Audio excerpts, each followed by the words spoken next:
Halo, selamat sore saudara sekalian. Kembali bertemu dengan saya di channel saya ini. Kali ini saya ingin berbagi cerita atau mencoba memberi gambaran kepada masyarakat kita tentang mudik. Karena kita tahu bahwa pemerintah belakangan ini jauh-jauh hari sudah menunjukkan kepada masyarakat Indonesia supaya jangan mudik. Menurut saya itu adalah anjuran yang benar, anjuran yang tepat, mengingat masa pandemi ini masih secara masif untuk menularkan penyakit COVID. Karena kita tidak tahu kapan dan di mana saja kita bisa terkena COVID.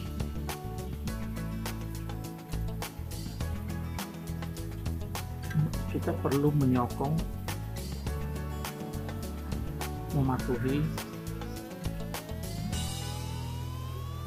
semua anjuran pemerintah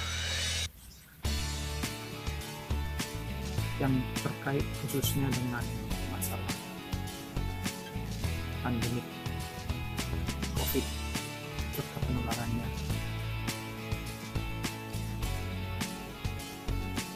supaya jangan terjadi hal-hal yang tidak kita inginkan, seperti contohnya yang terjadi belakangan ini di India, di mana India sempat,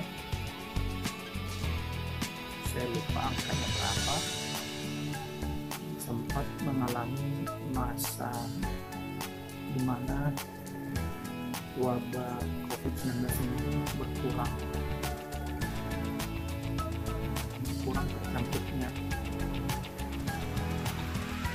Tapi belakangan ini, maaf, kita bukan membicarakan tentang kegiatan keagamaannya, bukan, tapi suasana itu,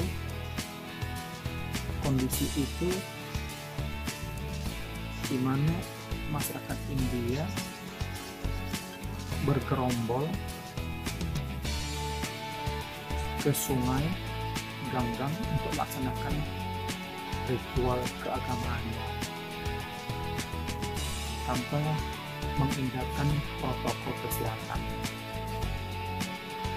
Seperti kita perhatikan di TV, sangat banyak sekali warga masyarakat India itu yang berduyun-duyun, bergerombol untuk pergi ke sungai Ganggang untuk melaksanakan ritual keagamaannya. Sekali lagi, ini bukan masalah tentang ritual keagamaannya, tapi lebih spesifik ke masalah protokol kesehatannya. Berselang beberapa hari setelah kegiatan ritual keagamaan itu, kita lihat sendiri di TV, kita tonton, kita perhatikan angka terjangkitnya wabah virus corona itu melonjak tinggi di India. Nah, jika kita kaitkan dengan himbauan dari pemerintah seperti pelarangan mudik, hal itu yang sangat diharapkan pemerintah adalah untuk menghindari virus corona itu menular kepada saudara-saudara kita yang ada di kampung.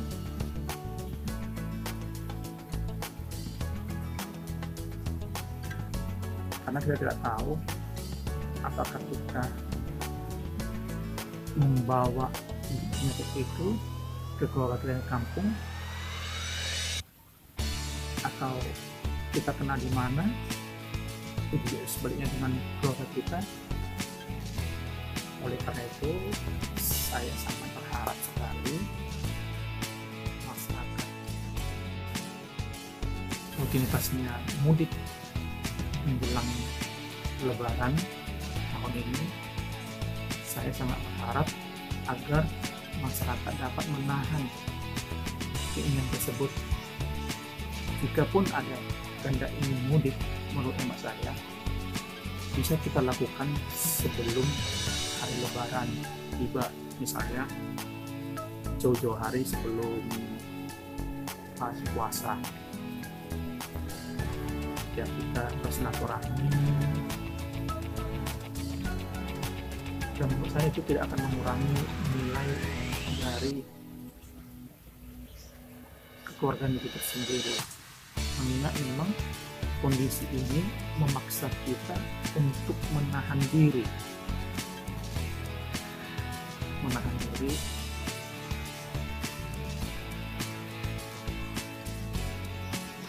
walaupun kita sudah divaksin, walaupun sebagian dari masyarakat Indonesia itu sudah divaksin, itu belum bisa dikatakan jaminan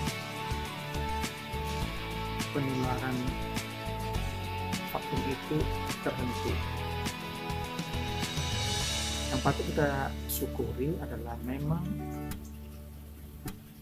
belakangan ini angka terjangkitnya penyakit corona di Indonesia sudah agak mulai melandai.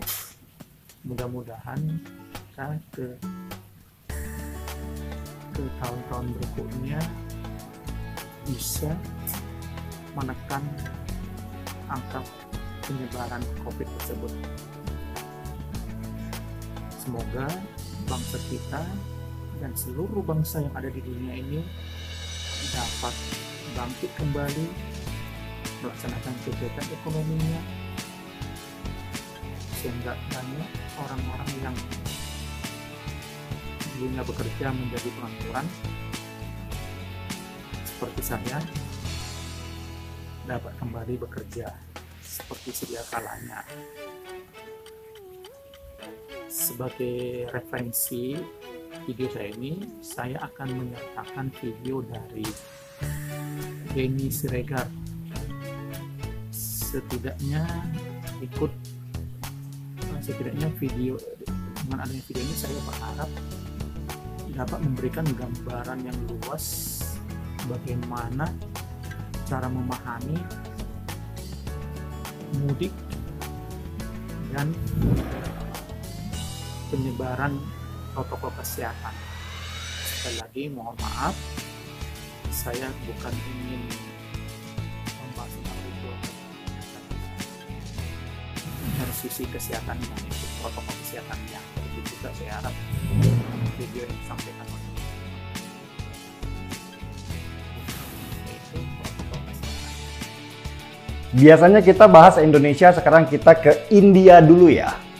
Bulan Maret 2021, Menteri Kesehatan India mengumumkan dengan penuh kebanggaan kalau India sudah dekat dengan kemenangan melawan COVID. Dia mengambil data di bulan Februari, di mana kasus infeksi di sana rata-rata 11.000 kasus. Jauh di bawah tahun lalu yang mencapai 93.000 kasus. Kabar dari Menteri Kesehatan India ini disambut dengan penuh kemenangan oleh masyarakat India yang berjumlah lebih dari 1 miliar orang itu. Mereka kemudian melepas maskernya dan mulai menghadiri banyak kegiatan, berkumpul dengan orang banyak. Kita masuk pada fase herd immunity, kata mereka. Herd immunity adalah keyakinan dari sebagian orang kalau virus tidak akan menyebar jika dalam sebuah kelompok sudah banyak orang yang kebal. Dalam arti sederhananya, cuekin ajalah virusnya, ntar juga mati sendiri. Dan itulah yang terjadi. Ketika ada festival keagamaan umat Hindu, jutaan orang datang dari segala penjuru dan menuju satu titik yang sama, yaitu Sungai Gangga di India. Media menyebut ada 5 juta orang yang kumpul di sana. Mereka pasti nggak pakai masker dan tidak menjalankan protokol kesehatan. Buat warga India yang datang ke Sungai Gangga, COVID akan disembuhkan oleh dewa mereka. Rakyat India sangat percaya bahwa Sungai Gangga adalah ibu mereka yang akan menyembuhkan segala penyakit termasuk menambah rezeki mereka. Dan selesai pesta keagamaan itu, meledaklah COVID varian kedua di sana. Dan meledaknya juga nggak tanggung-tanggung, mirip tsunami corona. Dari angka 11.000 infeksi yang diumumkan Menteri Kesehatan mendadak naik menjadi 250.000 orang terinfeksi corona. Rumah sakit di India kemudian penuh, ambulans di mana-mana. Bahkan karena sudah tidak sempat lagi melakukan otopsi, yang mati langsung dibakar oleh petugas di beberapa tempat. India dari gembira langsung sedih mendadak karena banyak orang yang kehilangan sanak saudara. Dan dari kasus di India ini, kita belajar kalau COVID ini nggak bisa dipandang dengan enteng. Ketika virus ini menyebar, dia punya kekuatan berkali-kali lipat dari penyebaran sebelumnya. Apalagi kalau ada kelompok yang dengan bangganya bilang kalau herd immunity itu adalah solusinya. Seperti di India, ternyata pemikiran seperti itu tidak menyelamatkan nyawa mereka. Itulah kenapa pemerintah kita melarang mudik tahun ini. Dan larangan kali ini benar-benar keras karena seluruh moda transportasi mulai dari darat sampai udara dibekukan selama beberapa hari. Kenapa sih harus dilarang mudik? Karena mudik itu adalah peristiwa besar untuk orang Indonesia, mirip dengan orang India waktu mereka menghadiri upacara keagamaan. Jutaan orang dalam waktu yang bersamaan akan bergerak menuju satu tujuan, bercampur dengan yang lain, dan sudah pasti nggak ada jarak dan masker juga pasti akan dilepas.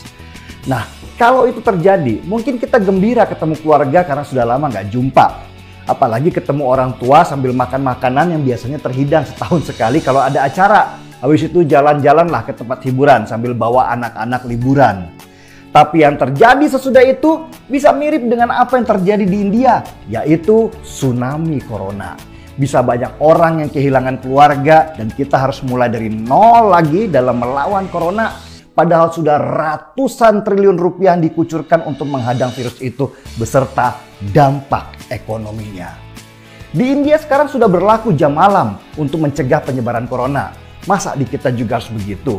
Ada jam malam sehabis libur lebaran. Ekonomi kita bisa anjlok lagi. Dan sejak awal corona, India adalah negara yang cocok untuk dijadikan pelajaran buat kita. Ketika India lockdown, kita akhirnya melihat betapa sengsaranya ekonomi mereka sehingga kita tidak melockdown negara tetapi menerapkan konsep pembatasan sosial. Dan ketika India akhirnya gagal dalam menerapkan konsep herd immunity, kita mulai berjaga-jaga. Jangan sampai kita seperti India dihantam gelombang virus kedua. Lebih baik sementara ini kita lebaran di rumah saja lah ya. Tahan diri dulu dan bersabar. Kita juga tidak ingin menularkan orang tua kita yang daya tahan tubuhnya pasti lebih lemah dari kita. Virus yang bisa mengambil nyawa mereka. Bertemu mereka dan maaf-maafan lewat video call juga bisa. Nggak mengurangi nilai spiritualnya kok. Teknologi ada untuk memudahkan itu semua. Dan untuk semuanya, semoga tetap sehat. Dan jangan lupa, masker jangan dilepas ketika kita ada di luar rumah.